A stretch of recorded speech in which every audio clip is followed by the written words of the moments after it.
Diketahui kini Bribka Riki memutuskan untuk membongkar fakta sebenarnya soal kesaksian pembunuhan Brigadir J.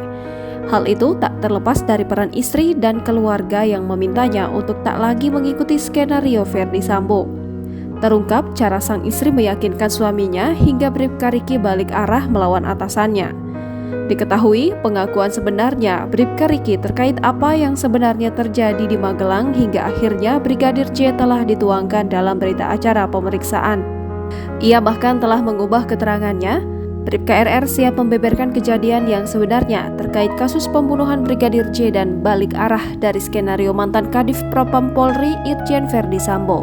Hal itu dilakukan setelah adanya dorongan dari istri dan adiknya yang membuat Bribka RR mencabut keterangan sebelumnya. Istri dan sang adik meminta Bribka RR berkata jujur.